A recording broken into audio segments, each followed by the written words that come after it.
might keep you at a distance, but underneath those quills, porcupines are actually pretty personable. Today, we'll follow Percy, a prehensile-tailed porcupine, as he goes in for a checkup with the wildlife docs.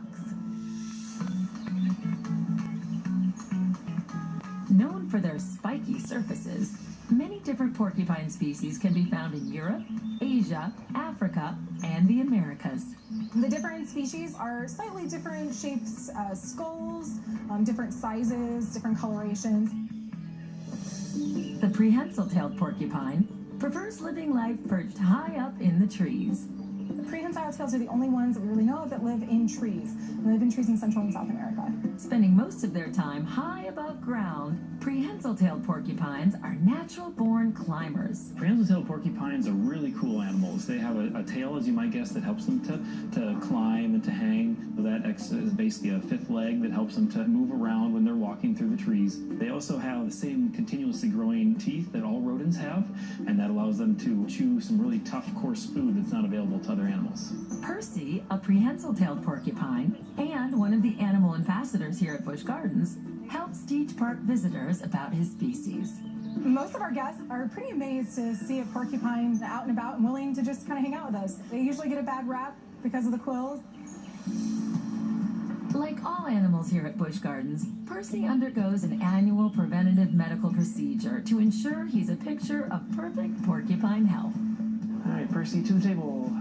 Although Percy is sedated for his comfort and the safety of the team, Dr. Pete must still take precaution to prevent from being poked.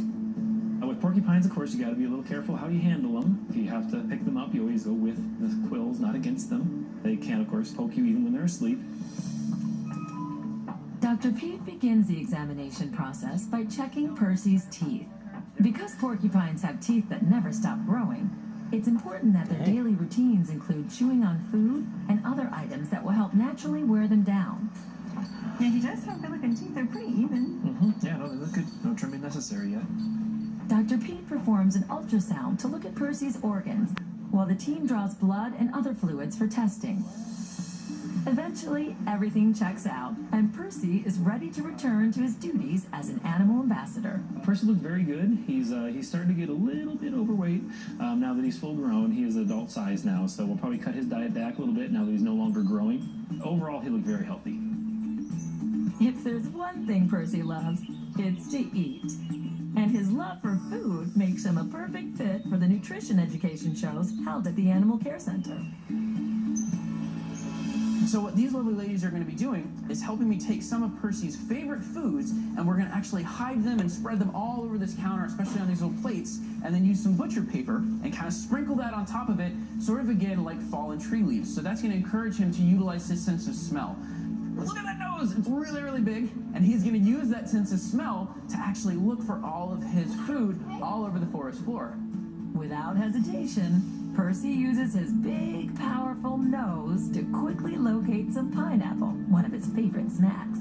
Looks like Percy the porcupine will just have to start his new diet tomorrow. Coming up, a flying fox is injured. When we saw the bat, we knew that it was something we had to deal with right away. You know, when you have bone exposed, that's not good. Witness the great lengths taken to heal this megabat.